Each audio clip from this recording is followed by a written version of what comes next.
Romanos capítulo 15, verso de 1 a 13. Romanos capítulo 15, verso de 1 a 13.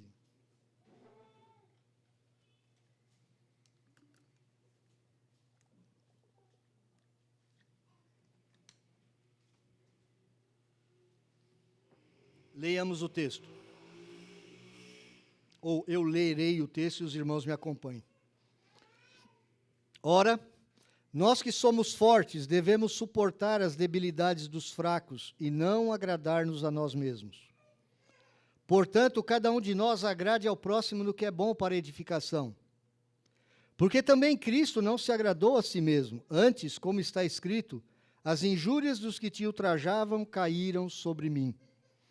Pois tudo quanto outrora foi escrito para o nosso ensino foi escrito, a fim de que pela paciência e pela consolação das Escrituras tenhamos esperança. Ora, o Deus da paciência e da consolação vos conceda o mesmo sentir de uns para com os outros, segundo Cristo Jesus, para que concordemente e a uma voz glorifiqueis ao Deus e Pai de nosso Senhor Jesus Cristo. Portanto, acolhei-vos uns aos outros, como também Cristo nos acolheu para a glória de Deus. Digo, pois, que Cristo foi constituído ministro da circuncisão em prol da verdade de Deus, para confirmar as promessas feitas aos nossos pais, e para que os gentios glorifiquem a Deus por causa da sua misericórdia, como está escrito. Por isso eu te glorificarei entre os gentios e cantarei louvores ao teu nome. E também diz, alegrai-vos, ó gentios, com o seu povo. E ainda, louvai ao Senhor, vós todos os gentios, e todos os povos o louvem. Também Isaías diz, haverá a raiz de Jessé, aquele que se levanta para governar os gentios, nele os gentios esperarão. E o Deus da esperança vos encha de todo gozo e paz no vosso crer, para que sejais ricos de esperança no poder do Espírito Santo. Meus irmãos, nós vivemos um mundo com pouca esperança. Pouca esperança. Um mundo atribulado por uma decadência moral e espiritual, decadência política, confusão, questões internacionais que nos deixam perplexos, violência. Percebemos que há dificuldade no ser humano em viver uma unidade diante da diversidade. As nossas crianças, pela primeira vez, estão crescendo vendo pessoas com máscaras quase o tempo todo.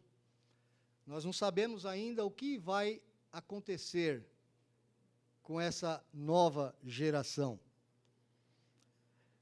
Temos testemunho de alguns casos de crianças que estão tendo problemas no desenvolver a fala.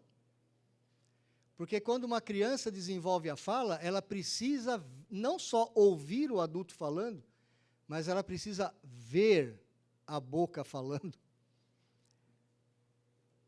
Então está muito esquisito esse tempo de hoje. Está muito estranho o tempo em que vivemos. As nossas crianças, os nossos adolescentes e jovens estão perdendo a esperança, e você percebe isso no altíssimo nível do consumo de drogas. Meu filho de 27 anos, Elias, trabalha com Uber. E ele trabalha mais à noite e nas madrugadas, porque ele diz que dá um maior rendimento a ele. E ele fala assim para mim, pai, você não tem noção, mas está todo mundo consumindo droga. Está todo mundo fumando maconha, pai, pelo menos. Eu falei, todo mundo não, os irmãos com quem eu convivo não estão fumando maconha. Eu acredito que aqui na igreja ninguém esteja tendo essa prática, acredito. Não, pai, mas você não tem noção de como que está a juventude de hoje. Eles estão malucos, procurando se libertar de um vazio existencial impressionante. Suicídio, drogas, desilusões, essa é a juventude que está crescendo. E nós, como pais, nós precisamos ter sabedoria para educar os nossos filhos diante de tantos desafios. Talvez os desafios que nós temos hoje são os maiores da história. Desafios que minha mãe não teve. Desafios que Dulciene e seu Elias talvez não tiveram. O desafio para os pais jovens hoje é um desafio maior. Falta esperança. E falta a capacidade de nós convivermos com pessoas diferentes de nós. Há uma intolerância crescente no mundo. E eu gostaria de dizer que era só no mundo.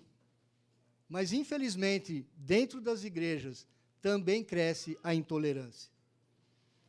As pessoas não conseguem conviver mais com alguém que pensa diferente dela.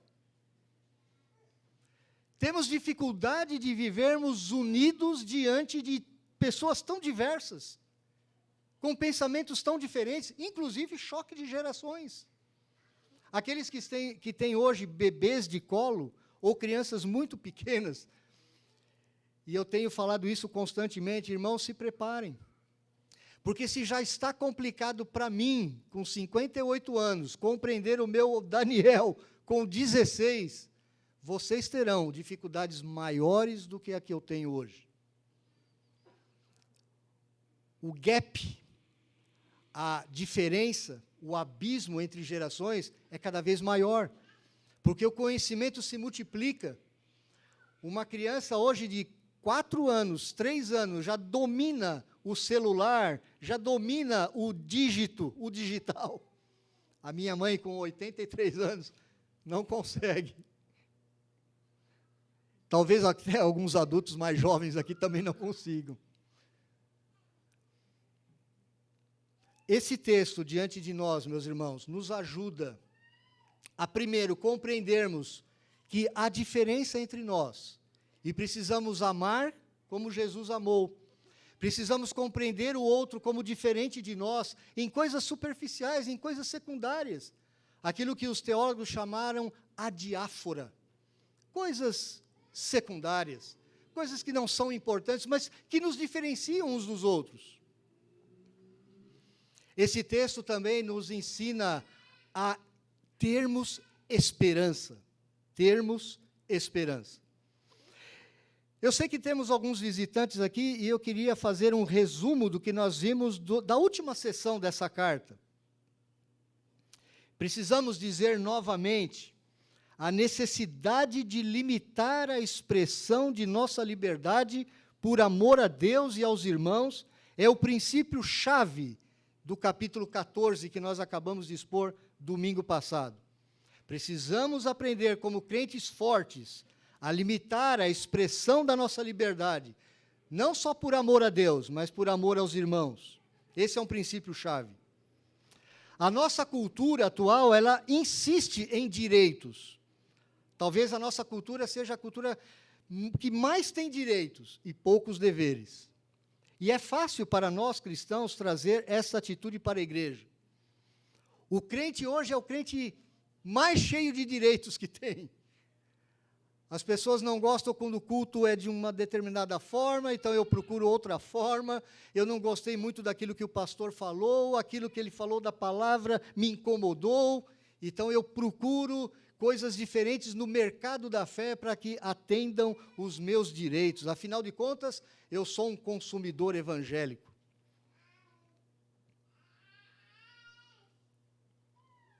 Mas a saúde espiritual do corpo de Cristo é muito mais importante do que os nossos direitos, meu irmão. É isso que Paulo nos ensinou no capítulo 14. A liberdade que Deus comprou para nós por meio do seu Filho é um dom precioso. E é verdade, o crente é livre. A liberdade que nós temos como cristãos, meus irmãos, é um dos valores mais importantes que o Evangelho nos traz. Mas é uma liberdade para viver como Deus deseja e não como nós queremos. Parece contraditório, mas não é. Lutero, o grande reformador do século XVI, expressou isso bem em seu famoso comentário sobre a liberdade cristã. Diz ele, Lutero: um homem cristão é o senhor mais livre de todos, sujeito a ninguém. O homem cristão é o servo mais zeloso de todos, sujeito a todos.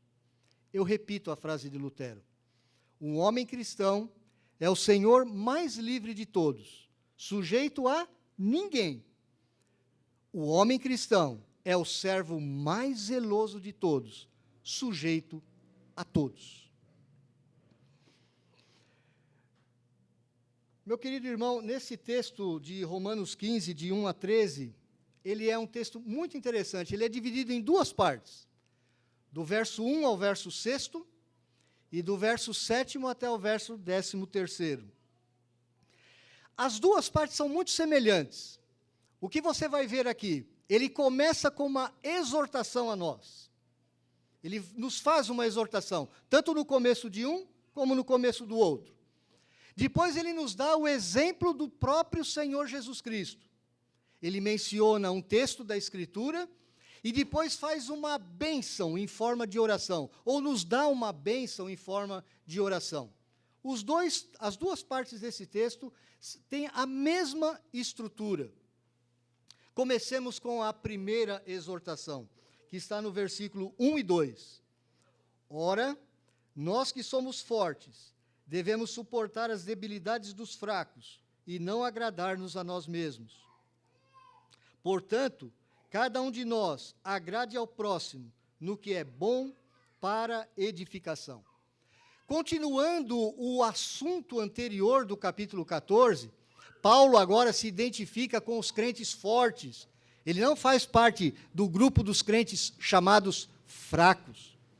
Paulo sabe que não são as festas judaicas, não é o comer um determinado tipo de animal ou outro, que vai recomendá-lo a Deus, que vai fazê-lo mais agradável a Deus ou não. Paulo sabe da sua liberdade, ele está consciente disso. No entanto, ele nos dá essa advertência: nós que somos fortes, devemos suportar as debilidades dos fracos.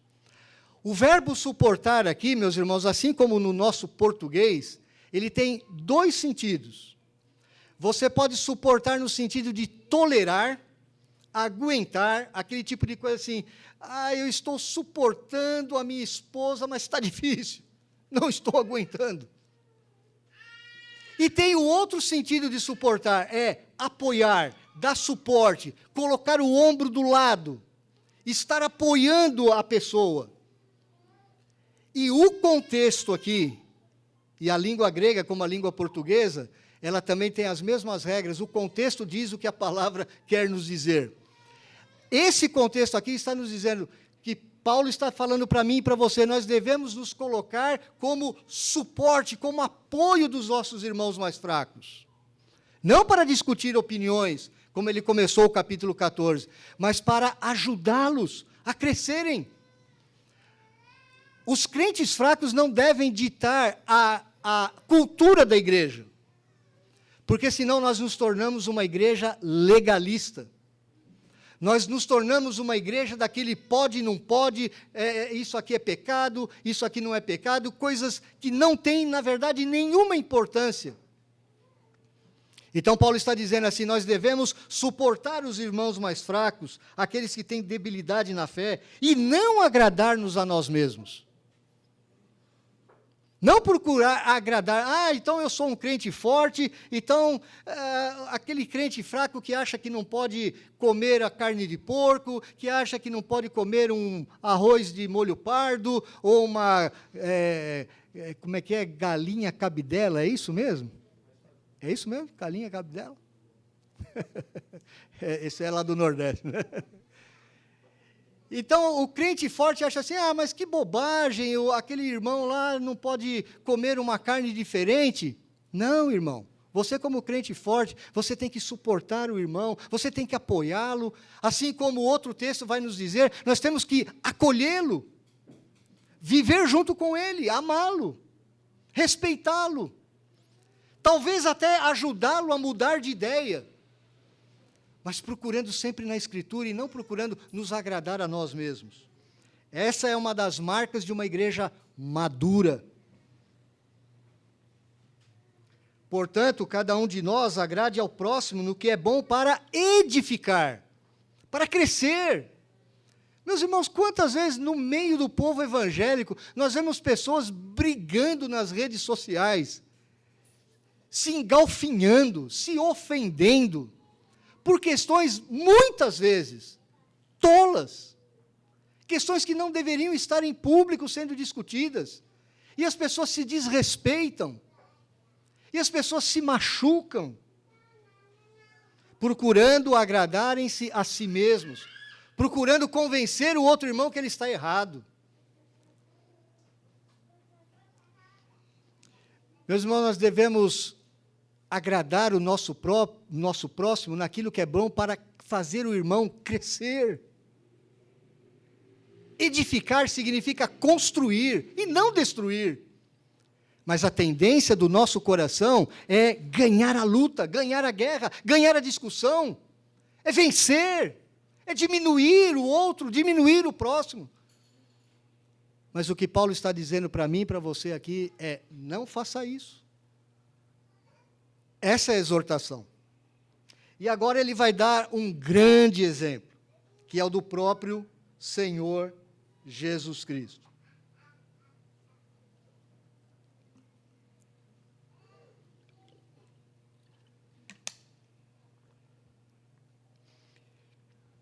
Verso 3, porque também Cristo não se agradou a si mesmo.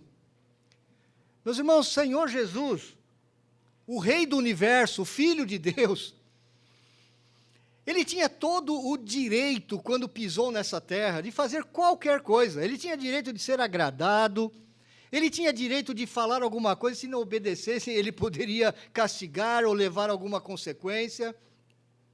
O Senhor Jesus é o Rei do Universo, e o universo foi criado por meio dele e para ele. Deus criou tudo que existe para ele. E ele não procurou agradar a si mesmo. Ele tinha todos os direitos. O único ser humano que tinha todo o direito de ser agradado e não procurou os seus próprios direitos. Diz assim o texto: antes, ou seja, ao contrário disso, como está escrito, as injúrias dos que te ultrajavam caíram sobre mim. Paulo cita aqui o Salmo 69, verso 9. O Salmo 69 é um salmo chamado messiânico, onde o salmista faz uma profecia a respeito daquilo que ia acontecer com o próprio Messias. Por isso um salmo messiânico. Então o próprio salmista Davi está dizendo: o Messias vai receber sobre si as injúrias, os xingamentos, todas as agruras que seriam contra o próprio Deus, dos inimigos de Deus. Ele receberia sobre si mesmo. As injúrias dos que te ultrajavam caíram sobre mim. O Senhor Jesus Cristo recebeu essas injúrias no meu lugar, no teu lugar, para agradar ao Pai. E ele sabia disso. E ele passou por isso. E ele não precisava ter feito isso. Ele fez por amor ao Pai e por amor a você, por amor a mim. O verso 4 que vem a seguir, meu irmão, é como se Paulo estivesse fazendo um parênteses. E esse é um parênteses muito importante.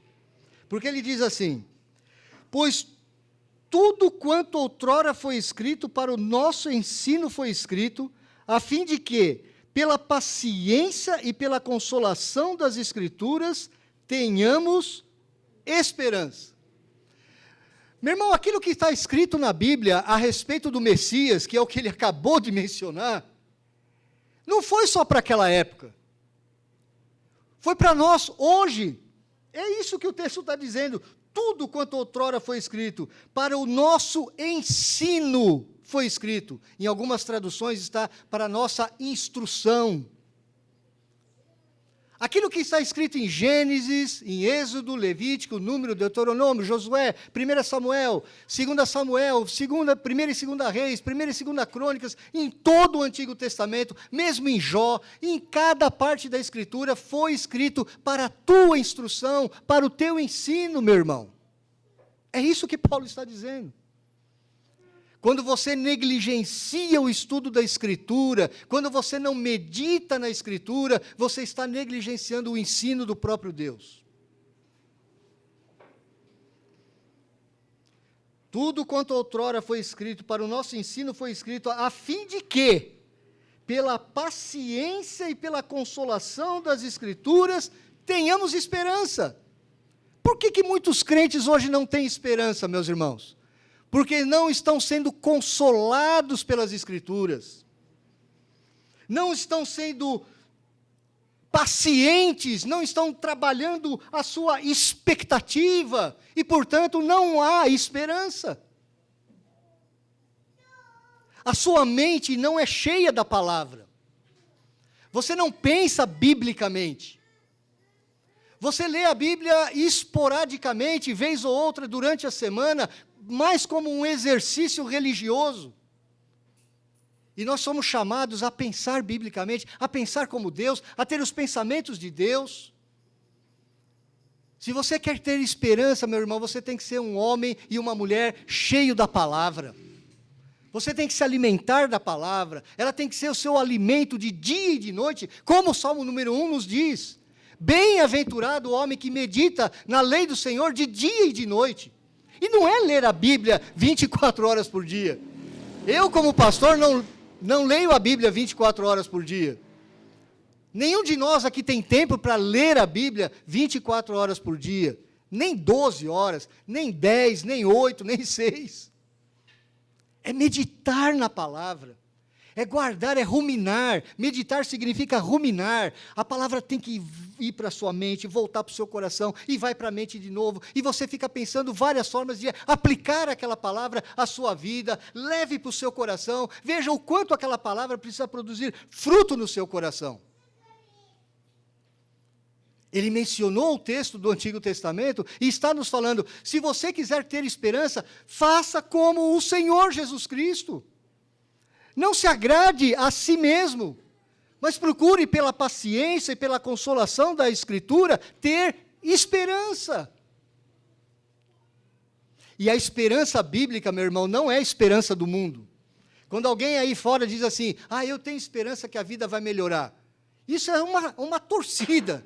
Eu estou torcendo que as coisas vão melhorar. Eu tenho esperança que até o final do ano eu consiga um emprego novo. Eu tenho esperança que até o ano que vem eu caso. Eu tenho esperança que até o ano que vem eu compro um carro novo. Não é essa a esperança que a palavra está dizendo aqui. Esperança é convicção, é certeza. É absoluta certeza da fé. Isso vai acontecer. A igreja hoje precisa de esperança.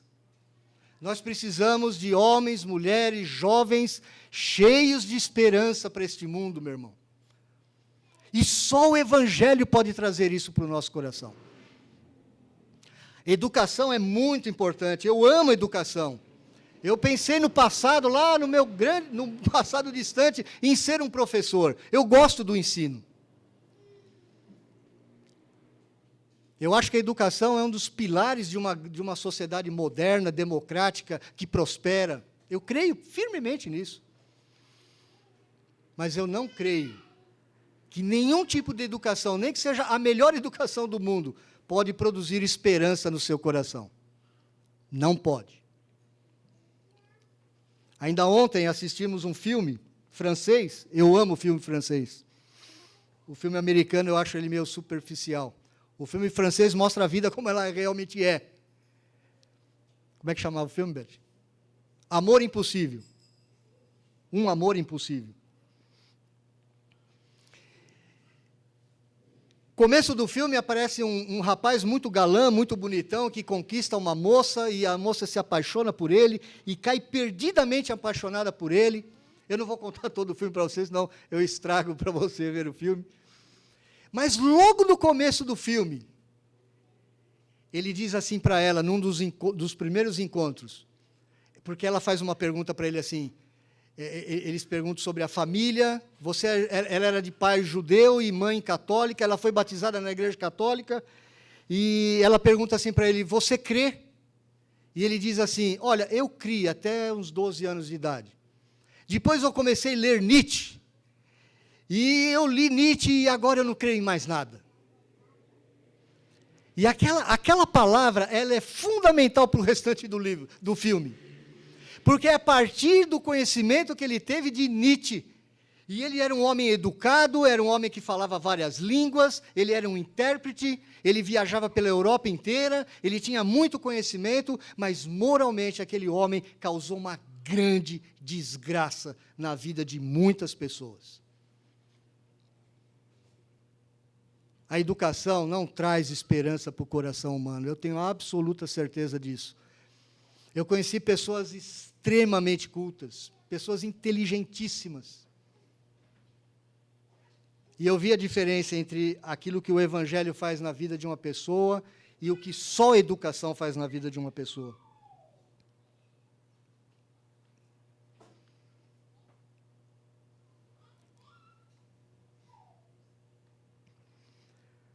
No verso 5 e verso 6, meu irmão, o apóstolo Paulo ele traz uma bênção, é como se fosse uma oração de bênção para os seus ouvintes. Ele diz assim, ora, o Deus da paciência e da consolação vos conceda o mesmo sentir de uns para com os outros, segundo Cristo Jesus. Veja que ele acabou de falar em paciência e consolação da Escritura. E o Deus da Escritura, o Deus que fala da Escritura, é o Deus da paciência e da consolação. Meu irmão, a palavra de Deus é Deus falando. Eu fico impressionado com algumas igrejas que ficam atrás de revelações. Eu preciso ouvir a palavra de Deus, a revelação de Deus, mas Deus já revelou aqui. Está tudo escrito aqui, eu posso ouvir Deus falando todo dia, a hora que eu quiser. Porque isso aqui é a palavra de Deus viva e eficaz, mais cortante do que qualquer espada de 2 gumes, apta a discernir os pensamentos e propósitos do coração, a dividir juntas e medulas. Essa é a palavra do Senhor.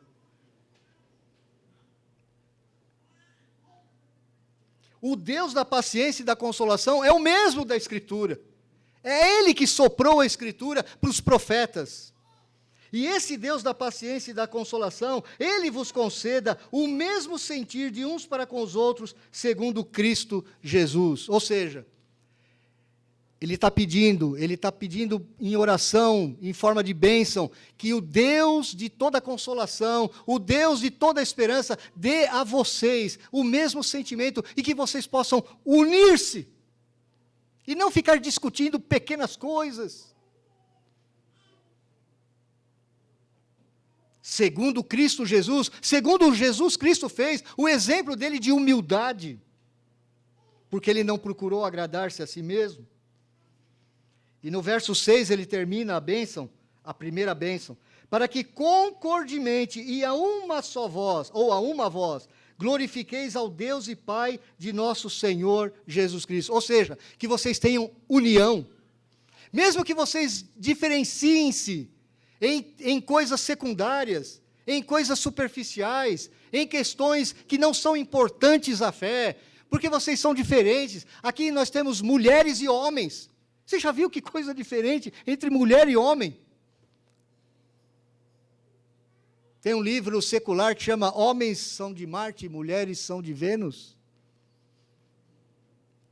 Mas você não precisa desse livro para saber que nós, homens e mulheres, temos pensamentos, estruturas de pensamento diferentes.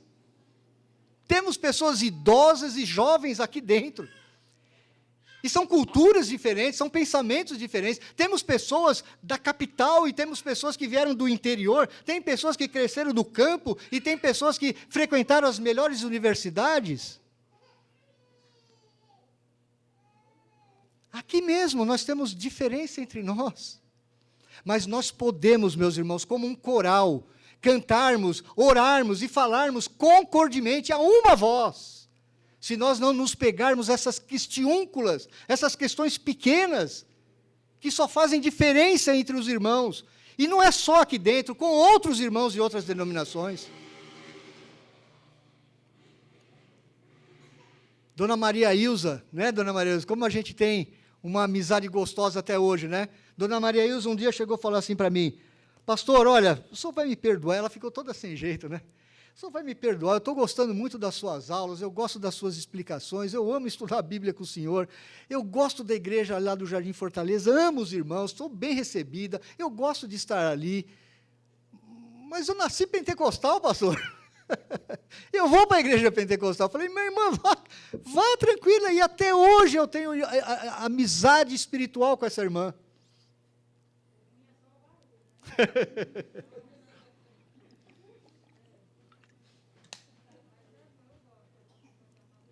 E não precisamos querer mudar a vida dos nossos irmãos.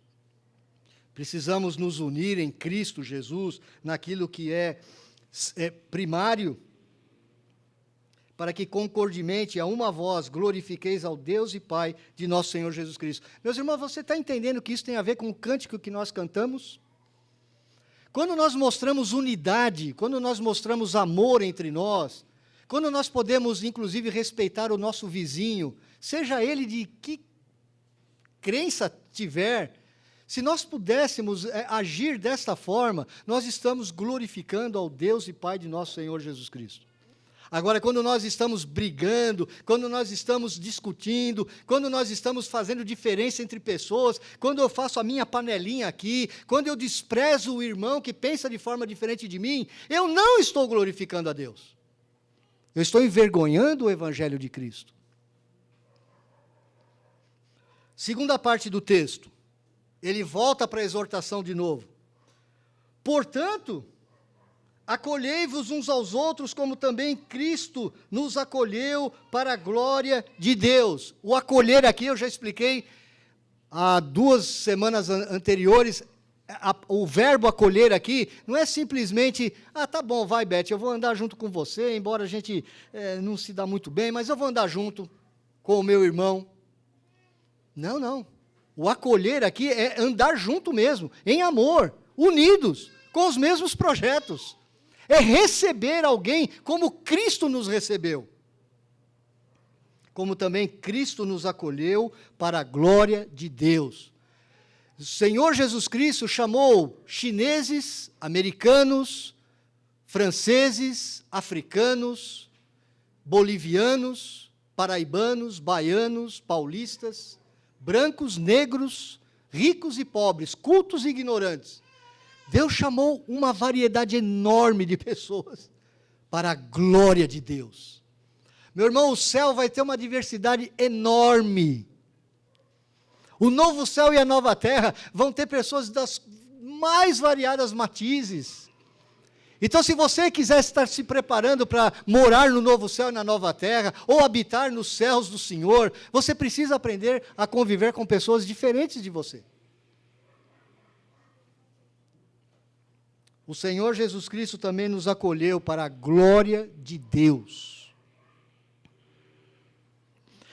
No verso 8 ele nos diz, digo, pois, que Cristo foi constituído ministro da circuncisão em prol da verdade de Deus para confirmar as promessas feitas aos nossos pais. Como na primeira parte, agora ele pega o Senhor Jesus como exemplo. E aqui tem 2 exemplos, esse é o primeiro que eu acabei de ler. O Senhor Jesus Cristo foi constituído ministro, diácono, servo da circuncisão, ou seja, Senhor Jesus Cristo, Filho de Deus, ele veio para servir aos judeus, servir ao povo de Israel, a ser o diácono, aquele que serve, aquele que se entrega. Para quê? Em prol da verdade de Deus, para honrar as promessas que Deus havia feito, em prol, para que o povo de Israel conhecesse a verdade de Deus, para confirmar as promessas feitas aos nossos pais.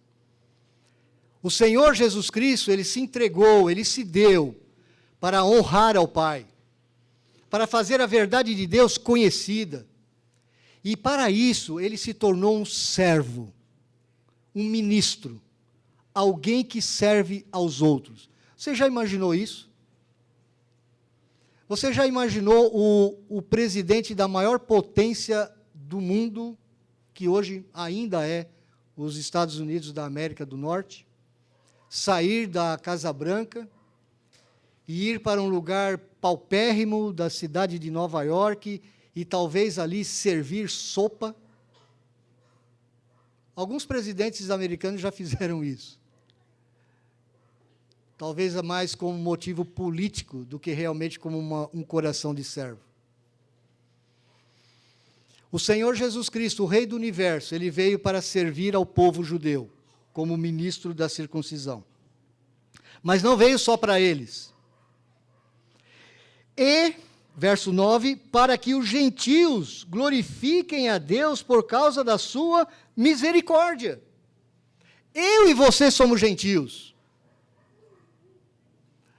Gentios, ou a palavra etne, da onde vem a nossa palavra em português, etnia, são os vários povos. Aqueles que eu mencionei, alguns exemplos. Brasileiros, franceses, ingleses, asiáticos, todo tipo de gente. Ele veio para que nós pudéssemos alcançar a misericórdia, porque nós não fazíamos parte da aliança de Deus com Abraão. Foi por meio de Cristo que os benefícios da aliança vieram a nós. Nós recebemos o fruto da aliança, não por nós, mas porque Cristo morreu por nós. E nós alcançamos a misericórdia, não porque merecíamos, mas porque fomos realmente objetos da misericórdia e do amor de Deus. Mais uma vez, o apóstolo Paulo aqui está colocando o exemplo de Cristo. Mais uma vez. Se eu lhe perguntasse aqui, qual foi a religião de Jesus? O que você responderia? Jesus foi cristão? Uma pergunta estranha, né? Jesus foi um cristão? Não, não foi. Não foi, meu irmão. Jesus não foi um cristão.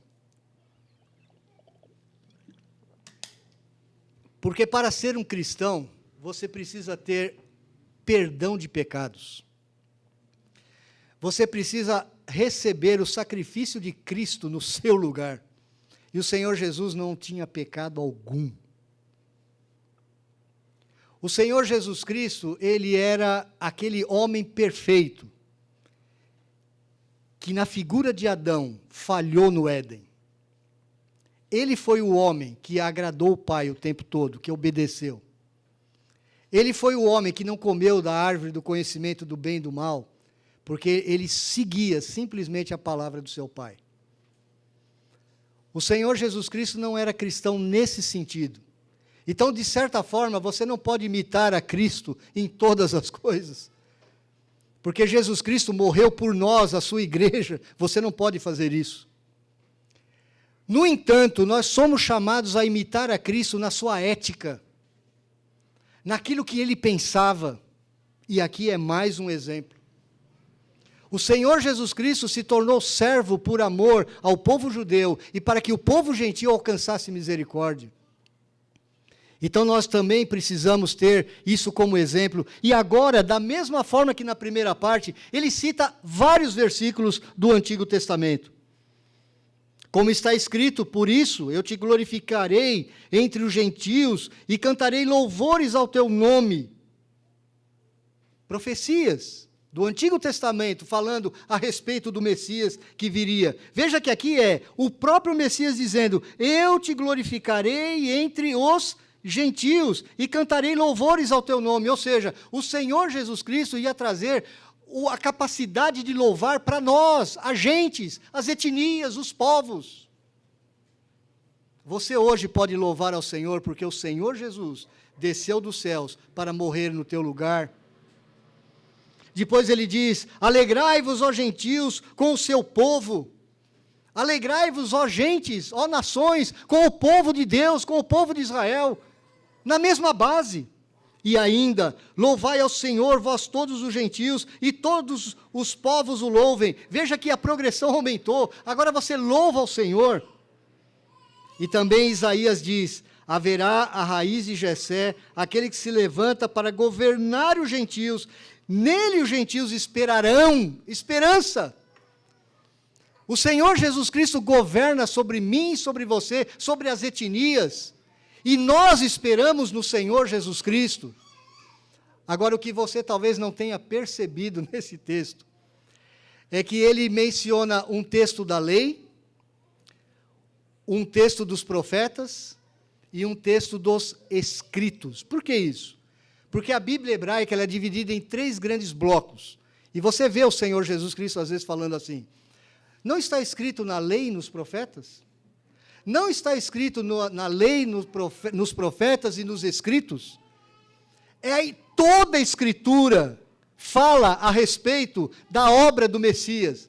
Ou seja, a Escritura completamente, ela é capaz de nos trazer unidade, de nos trazer esperança.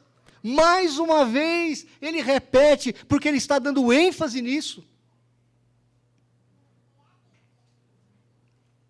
E ele termina da mesma forma que ele terminou a primeira parte, com uma bênção. O verso 13 é uma bênção. E o Deus da esperança, meu irmão. Nele os gentios esperarão.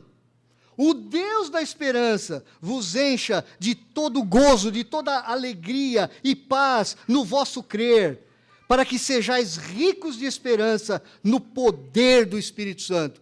Olha que coisa interessante. Como é que terminou a parte primeira? Volte lá para o verso 6. Para que concordemente a uma voz glorifiquemos ao Deus e Pai de nosso Senhor Jesus Cristo. Desculpa, meus irmãos, verso 4. Verso 4. Pois tudo quanto outrora foi escrito para o nosso ensino foi escrito a fim de que, olha que coisa interessante, pela paciência e pela consolação das Escrituras, tenhamos o quê? Esperança. Agora, na bênção da última parte desse texto, ele diz, o Deus da esperança vos encha de todo gozo e paz no vosso crer, para que vocês sejam ricos de esperança. Não é ter uma esperancinha, para que vocês transbordem de esperança. Vocês sejam ricos para dar esperança a outros. Agora, no poder do Espírito Santo. Sabe onde que o Espírito Santo fala? Na palavra. Se você for cheio da palavra, você vai ser cheio do Espírito Santo. Se você não for cheio da palavra, você não vai ser cheio do Espírito Santo. Você pode ser cheio de coisas esquisitas, achando que é ser cheio do Espírito Santo. Mas só quando você for cheio da palavra do Senhor, você vai ser cheio do Espírito Santo. E aí você vai ter alegria e paz no teu crer, na tua fé. E isso vai produzir em você riqueza de esperança, de tal forma que você vai ter esperança para você e ainda para o próximo, para o outro, para o mundo. Eu não consigo, meu irmão, ver um crente hoje cabisbaixo, se lamentando, chorando e reclamando da vida. Isso não pode acontecer. É um crente fraco, é um crente abandonado, é um crente tristonho, é um crente que só reclama da vida, não traz esperança nem para si e nem para o outro. Que crente é esse? Porque a Escritura está me dizendo que se eu me encher da palavra, se eu me encher do Espírito, se eu conhecer o Deus da esperança, eu vou ser rico em esperança. E um rico é aquele que tem as coisas sobrando, não só para si, mas para os outros, para o mundo. Eu não estou dizendo que crente não passa por tribulação, que não chora, que não passa dificuldades, eu não estou dizendo isso, meu irmão. Mas eu estou dizendo que mesmo no meio do sofrimento, das tribulações, das angústias, o crente tem esperança no seu coração, e é isso que nós precisamos dar para este mundo. Esperança. Esperança para os nossos filhos. Esperança para os nossos vizinhos, para aqueles que nos encontram. Mas você precisa ser cheio da palavra. Quando nós vivermos desta forma, meus irmãos, nós seremos unidos. E nós teremos esperança para dar e vender para este mundo. Mas se você gasta boa parte da sua semana na televisão, ou vendo, ou gastando seu tempo no Facebook, Instagram e aí por diante, e você ainda chega no final da semana e fala, pastor, eu estava muito atribulado essa semana, eu não tive tempo para ler a Bíblia, eu não tive tempo para orar, eu não tive tempo nem para frequentar o culto, mas eu tenho certeza que você gastou pelo menos 8 horas nas mídias sociais. Por baixo. Por baixo. John Piper diz que, quando nós chegarmos no dia do juízo final, o Facebook e as mídias, elas vão nos acusar. Porque nós poderemos chegar lá e dizer, mas Senhor, olha, eu não fiz isso, porque faltou tempo, faltou isso, faltou aquilo, e o Facebook talvez olhe para nós e fale assim, está aqui, ó, quanto tempo ele gastou no Facebook? Olha quanto que ele gastou no WhatsApp, olha quanto que ele gastou no Instagram, e no YouTube, e nos joguinhos eletrônicos, e nos jogos online. Meu irmão, tem gente que gasta 10, 12, 14, 16, 18 horas por semana. Dá para você fazer um curso. Gastam com bobagens, com inutilidades, com tonterias, como diria o espanhol. Ah, meu irmão, depois você não sabe por que você não tem esperança. Por isso que eu não acredito em crente, verdadeiro crente, ansioso, deprimido e cabisbaixo. Eu não consigo acreditar nisso. Porque a Escritura não me mostra isso. Dona D. Eu vou contar a história dela para vocês de novo, porque eu sei que tem alguns aqui que nunca ouviram falar de Dona Aide, né, Beth? Dona Aide. Uma ceguinha, ela é cega, 99% cega, 95% surda. Ela deve ter essa altura aqui. Né, Beth? 1,5 metro. Uma vez eu fui com ela no hospital e nós tivemos que medir, você não estava junto. Nós tivemos que medir a altura da Dona D. Deu menos de 1,5 metro. Deu 1,48 m, 49. Uma tampinha assim. 70 e poucos anos, morava aqui na Vila Maria num cortiço. Não sei se você sabe o que é um cortiço. Ela morava num quartinho, a casa dela, a casa toda dela, era isso aqui. Isso aqui. Acho que é até grande demais, né? Acho que está grande. Isso aqui, né, velho? Era o quarto e uma cozinha. E a salinha dela. Era isso aqui. Dona D. Crente. Daqueles crentes que você tem orgulho de ser amigo. Dona D foi abandonada pelo marido há muitos anos atrás, porque ficou cega. Não? Teve problema com o marido. Ah, o marido voltou a enxergar. É isso aí. É isso aí. Eu sei que a vida da Dona D não era nada fácil. Nada fácil. Nunca foi fácil. Ela aprendeu o braille sozinha, por conta própria, na escolinha de cegos, e ela dava aula de braille. Ela lia qualquer coisa. Eu andava com ela, às vezes, no hospital, assim, tinha aqueles... as plaquinhas com braille, né? Ela passava a mão, ela lia qualquer coisa. Ela lia qualquer negócio, desde que tivesse o braille. Morava nesse cortiço. Ela recebia uma ajuda de uma amiga nossa, médica, que ajudava ela com um valor todo mês, uma caixa de leite. Ela recebia uma aposentadoria que era uma miséria, muito pouco. Passava roupa para ganhar um dinheirinho, e os braços de Dona D são todos marcados, queimados com o bico do ferro de passar roupa. Uma vida dura. 2 filhos muito pobres que moram no interior de Minas, numa região muito pobre, não tinham condição de cuidar dela. Um certo momento na nossa vida, eu nunca vi Dona D reclamar de nada. Eu nunca vi. Dona D estava sempre feliz. E ela morria de rir com a Beth.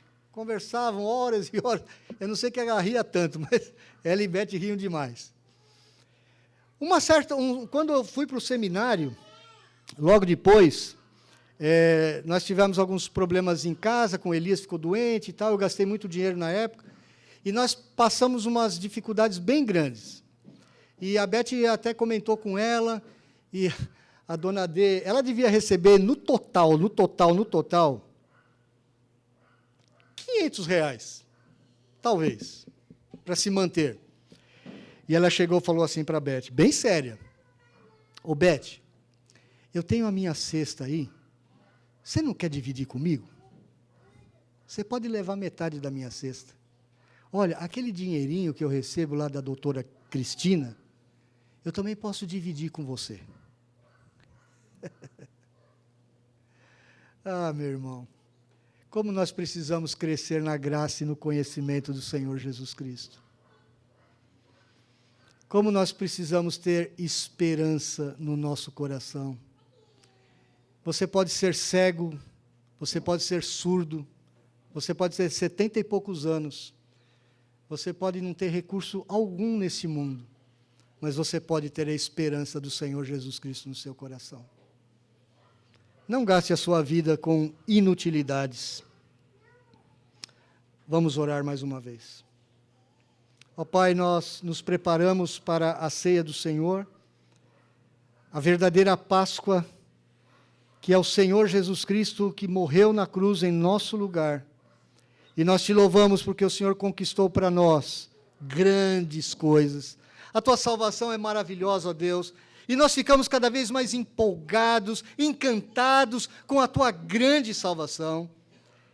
E uma delas que nós aprendemos hoje é não só unidade, mas esperança. A esperança que temos na nossa vida, ó Deus, além das circunstâncias, as lutas que temos, isso é extraordinário, isso é sobrenatural, isso é uma manifestação do teu poder do teu Espírito na nossa vida.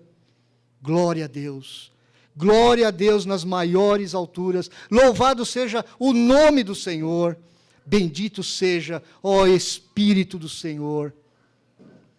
Nós te agradecemos por tudo que tens feito em nós, em nome de Jesus. Amém.